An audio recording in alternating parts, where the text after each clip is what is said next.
Hello friends, welcome back to my channel smile openly with doctor Poonam. दांतों और मसूड़ों से रिलेटेड बहुत सारी प्रॉब्लम्स होती हैं। उनमें से एक बहुत ही कॉमन प्रॉब्लम होती है जिससे हर कोई परेशान रहता है। आपके या आपके घर में किसी न किसी को इस समस्या से सामना करना पड़ता है। वो है पायरिया की प्रॉब्लम। अगर हम दांतों और मसूड़ों की अच्छे से देखभाल नहीं करते हैं तो धीरे धीरे हमारे मसूड़े हैं वो ख़राब होने लग जाते हैं और आगे चलकर पायरिया की समस्या शुरू हो जाती है। पायरिया क्या है, किस तरीके से होता है, कितना हमारे दांतों के लिए नुकसानदायक होते हैं, इन सब के बारे में तो बात करेंगे ही। साथ ही आज के इस वीडियो में मैं आपको ऐसी एक चीज़ बताने जा रही हूँ कि अगर मेरी बताई हुई ये तरीका आप अपनाते हो तो अगर आपके पायरिया की समस्या नहीं है, थोड़े बहुत हल्की ब्लीडिंग होती है या मसूड़ों में हल्की सूजन है और आगे चलकर वो पायरिया में कन्वर्ट हो सकती है, तो वहीं स्टॉप हो जाएगी और आपको पायरिया की समस्या का कभी सामना नहीं करना पड़ेगा। साथ ही अगर आपके शुरू हो चुका है पायरिया और आप चाहते हो कि वो वहीं रुक जाए, आगे न बढ़े और आपके मसूड़े हैं वो फिर से ठीक हो जाए, तो भी आप लोगों के लिए ये वीडियो बहुत फ़ायदेमंद होने वाला है। तो इस वीडियो को आप अपने फ्रेंड्स और फैमिली के साथ शेयर ज़रूर कीजिएगा। साथ ही आप भी इसको अंत तक ज़रूर देखिएगा। वीडियो शुरू करने से पहले अगर अभी तक आप लोगों ने चैनल सब्सक्राइब नहीं किया है तो प्लीज़ सब्सक्राइब कर लीजिएगा। बेल आइकन को प्रेस करना बिल्कुल ना भूलिएगा ताकि आपको मेरे न्यू वीडियोज़ की नोटिफिकेशंस मिलती रहे। तो चलिए शुरू करते हैं आज का टॉपिक। सबसे पहले तो हम यही जानते हैं कि आखिर में ये पायरिया होता कैसे है और किन लोगों को इससे प्रॉब्लम होती है। अगर आप अपने दांतों की अच्छे से सफाई नहीं करते हो, ब्रश नहीं करते हो, फ्लोस का इस्तेमाल नहीं करते हो, खाना खाने के बाद कुल्ला नहीं करते हो, तो आपका जो खाना है वो दांतों के बीच में फंसा रह जाता है और दांतों के बीच में फंसा रहने की वजह से धीरे धीरे वो मसूड़ों के अंदर चला जाता है और जब मसूड़ों के अंदर चला जाता है तो वहाँ पे बैक्टीरिया डेवलप हो जाते हैं कि आपके जो मसूड़े और दांत के बीच का जो गैप होता है वहाँ पे क्या होता है, खाना फंस जाता है, बैक्टीरिया अपना काम करना शुरू कर देते हैं, आपके मसूड़ों को दांतों से हटाना शुरू कर देते हैं और धीरे धीरे आपके मसूड़े वहाँ से ख़त्म होते जाते हैं। शुरुआत में इसके जो लक्षण हैं वो शुरू होते हैं ब्लीडिंग गम से, यानी कि मसूड़ों से खून आता है, मसूड़ों में सूजन आ जाती है, साथ ही मसूड़ों में दर्द होना शुरू हो जाता है और मुंह से स्मेल आने शुरू हो जाते हैं। ये पायरिया के स्टार्टिंग लक्षण होते हैं, सिम्टम्स होते हैं। उसके बाद क्या होता है कि थोड़ा टाइम अगर आपने केयर नहीं किया, डेंटिस्ट के पास नहीं गए, ट्रीटमेंट इसका स्टार्ट नहीं किया, तो धीरे धीरे और ज़्यादा ख़राब होते जाएंगे, मसूड़े और अपनी जगह से हटना शुरू हो जाते हैं। फिर वो पेरियोडोंटाइटिस में यानी कि एडवांस स्टेज में कन्वर्ट हो जाते हैं। ऐसी सिचुएशन में आपके प्लाक और कैलकुलस जम जाता है, दांतों के जो जड़ें होती हैं उनके चारों ओर तो कैलकुलस जगह ले लेता है और मसूड़े होते हैं वो आपके और ज़्यादा, जैसे नीचे वाले हैं वो नीचे की तरफ जाना शुरू हो जाते हैं, ऊपर वाले ऊपर की तरफ, और आपकी जो जड़ें हैं वो दिखनी शुरू हो जाती है। ऐसी सिचुएशन में आपके फिर ये जो ब्लीडिंग गम्स है, ब्लीडिंग होनी तो बंद हो जाती है और आपके मसूड़ों से बहुत ज़्यादा बदबू आती है और दांत है वो हिलने शुरू हो जाते हैं। ये एडवांस स्टेज में होता है। लेकिन अगर आप समय पे इसका ट्रीटमेंट करवा लेते हैं, इसका ध्यान रखते हैं, तो ये प्रॉब्लम आपको आगे चल के नहीं होती है। आज के इस वीडियो में मैं आपको डेंटिस्ट किस तरीके से ट्रीटमेंट करते हैं, क्या ट्रीटमेंट करते हैं, उनके बारे में नहीं बताने जा रही हूँ, क्योंकि ऑलरेडी मैंने इस पे बहुत सारी वीडियो बना रखे हैं कि पायरिया का किस तरीके से ट्रीटमेंट किया जाता है और डेंटिस्ट के पास जाके आप कैसे इसका ट्रीटमेंट करवा सकते हो। लेकिन मैं उन लोगों के लिए जो नहीं चाहते कि उनको आगे चल के कभी भी पायरिया की समस्या का सामना करना पड़े और जो घर पर ही इसका ट्रीटमेंट ढूंढते रहते हैं, उन लोगों को आज इसका घरेलू इलाज बता रही हूँ कि किस तरीके से हम घर पर ही हमारे मसूड़ों को बचा सकते हैं, पायरिया होने से रोक सकते हैं। तो चलिए जानते हैं कि हमें क्या करना है, किससे मसाज करनी है और किन किन चीज़ों का ध्यान रखना है। तो मैं आपको एक ऑयल बनाना बता रही हूँ। उस ऑयल की मदद से, उसकी मसाज से आप अपने मसूड़ों को स्वस्थ रख सकते हो, पायरिया होने से बचा सकते हो और मुँह से बदबू आना और ब्लीडिंग गम से भी बचा सकते हो। तो कैसे बनाना है वो ऑयल, वो जानते हैं। सबसे पहले हमें उसमें क्या क्या चीज़ें चाहिए वो बताती हूँ मैं आपको।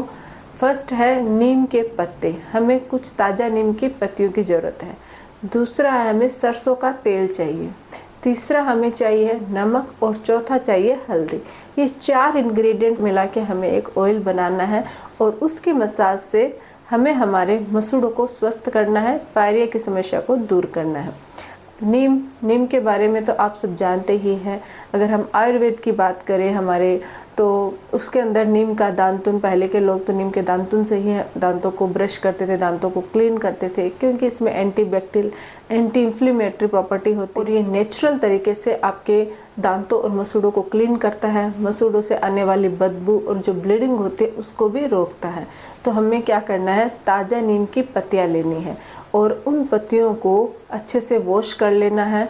वॉश करने के बाद आपको थोड़ा सा उन पत्तियों के अंदर 1 या 2 चम्मच आप सरसों का तेल मिला लीजिए। सरसों का तेल की अगर मसाज करते हैं तो वो हमारे पूरे, अगर हम शरीर पे, बॉडी पे भी करते हैं तो भी वो फ़ायदेमंद होती है, और अगर हम अपने मसूड़ों पे भी करते हैं तो भी वो हमारे मसूड़ों को स्वस्थ रखते हैं, दांतों की भी चमक बनाए रखता है। तो हमें क्या करना है, 2 चम्मच सरसों का तेल है वो उन पत्तियों में मिलाना है और फिर उनको अच्छे से, जैसे मैं अगर आपको डायरेक्ट पीसना बता देती हूँ तो उसका जो गुण है वो नहीं आ पाएगा, क्योंकि वो जल्दी एकदम ग्राइंड हो जाएगी। तो हमें एकदम से उसको ग्राइंड नहीं करना, पीसना नहीं है मिक्सी से। हमें क्या करना है, जिसे हम अदरक पीसते हैं या लहसुन पीसते हैं, उससे हमें अच्छे से उसको रब कर लेना है, पीस लेना है, अच्छे से पीसना हाथ से कुछ देर तक रगड़ने के बाद, पीसने के बाद आपको उसको ओवरनाइट ऐसे ही छोड़ देना है। किसी बाउल में या किसी कटोरी में आप निकाल लीजिए और उसको वैसे ही छोड़ दीजिए पूरी रात जब आप छोड़ोगे तो जो ऑयल है और जो नीम का जो गुण है वो स्पेशली वो उसके ऑयल के अंदर ट्रांसफ़र हो जाएगा। उसके बाद हमें सुबह अच्छा सा कॉटन का पतला सा कपड़ा लीजिए, सूती जो कपड़ा होता है, उससे अच्छे से ये जो नीम की पत्तियों को हमने पीसा हुआ जो हमारा पेस्ट है उसको स्क्वीज़ करके उसका जो ऑयल है वो हम एक छोटे से बाउल में निकाल लीजिए। अच्छे से जितना निकलता है, अगर आपको मसूड़े ज़्यादा सूजन है तो आप ज़्यादा नीम की पत्ते और ज़्यादा ऑयल का इस्तेमाल कर सकते हो, कम है तो कम नीम की पत्ते और कम तेल का इस्तेमाल कर सकते हो, बट थोड़ा सा कि कम से कम 2 चम्मच हमें ऑयल उससे बने इतना हमें लेना है। उसको स्क्वीज़ करने के बाद उस ऑयल के अंदर हमें मिलाना है थोड़ा सा हल्दी, 1 चुटकी भर आप उसमें हल्दी मिला लीजिए और 1 चुटकी आप उसमें नमक ऐड कर लीजिए। नमक और हल्दी को मिक्स करने के बाद जो हमारे पास जो ऑयल तैयार होगा वो हमारे मसूड़ों के लिए बहुत फ़ायदेमंद होगा, और उससे अगर हम मसाज करते हैं तो हमारे मसूड़ों की बीमारी कभी नहीं होएगी। और साथ ही अगर आपके पायरिया या इस टाइप की कोई भी प्रॉब्लम है, मुंह से दुर्गंध आना, बदबू आना, ब्लीडिंग गम, वो भी आपके दूर हो जाएगा। आपको क्या करना है, उससे अपने मसूड़ों को अच्छे से, आप उसको स्टोर करके भी रख सकते हो, अपने मसूड़ों को अच्छे से लगाइए, अप टू डाउन मसूड़ों पे मसाज कीजिए। इस तरीके से उंगली की मदद से पहले ओवरऑल लगा लीजिए, फिर अप टू डाउन ऐसे मसाज कीजिए। नीचे वालों को नीचे से ऊपर की तरफ मसाज कीजिए। 2 से 3 मिनट तक मसाज कीजिए, फिर 5 से 10 मिनट तक वो ऑयल लगा हुआ रहने दीजिए। फिर आप नॉर्मल पानी से वॉश कर लीजिए, कुल्ला कर लीजिए, या फिर आपको अजीब सा लग रहा है तो आप ब्रश भी कर सकते हैं। ये चीज़ आप दिन में 2 बार कीजिए। आपके मसूड़ों की जो प्रॉब्लम है, पायरिया की जो समस्या है, वो कभी नहीं होएगी, आगे चल के नहीं होएगी उसकी प्रॉब्लम, और अगर हो चुकी है तो वो दूर होएगी। तो इस तरीके से आप इस समस्या से छुटकारा पा सकते हो। इनके अलावा आप अगर मसूड़ों को, दांतों को स्वस्थ रखना चाहते हो तो आप गुनगुने पानी 1 चम्मच नमक डालिए और इससे अपने मतलब अच्छे से गरारे कीजिए। जब भी कुछ खाना खाते हो तो कुल्ले कर लीजिए, वो भी एक नेचुरल एंटीबायोटिक का काम करता है और आपके मुंह से दुर्गंध और पायरिया की प्रॉब्लम से आपको बचाता है। साथ ही अगर आप हफ्ते में 1 या 2 बार ऑयल पुलिंग करते हो तो उससे भी आपको काफ़ी बेनिफिट होता है, उससे भी मसूड़ों और दांतों से रिलेटेड समस्याएं दूर होती हैं। ऑयल पुलिंग पे मैंने ऑलरेडी वीडियो बना रखा है, आप चाहो तो आई बटन पे क्लिक करके देख सकते हो कि किस तरीके से ऑयल पुलिंग करनी चाहिए और कैसे फ़ायदेमंद होती है। तो ये तो है पायरिया से बचने के तरीके। अगर आपके पायरिया बहुत ज़्यादा एडवांस स्टेज में पहुंच गया है, आप दांत है वो हिलने लग गए हैं, तो ऐसी कंडीशन में आप पहले डेंटिस्ट के पास जाइए और इसका ट्रीटमेंट करवाइए। डेंटिस्ट इसका अलग अलग तरीके से ट्रीटमेंट करेंगे, अच्छे से क्लीनिंग कर देंगे दांतों और अंदर से रूट्स की क्लीनिंग करने के बाद आपको कुछ ऐसे मेडिकेशंस देंगे जिनकी मदद से वो आपका जो मसूड़े हैं वो वहीं रह जाएंगे। उसके बाद जो ये मेरे बताए हुए ऑयल से अगर आप मसाज करते हो तो इससे आगे चल के आपको ये प्रॉब्लम फिर से नहीं होएगी और आप अपने दांतों और मसूड़ों दोनों को बचा सकते हो। उम्र से पहले दांत निकलने से बचा सकते हो, बूढ़े होने से बच सकते हो।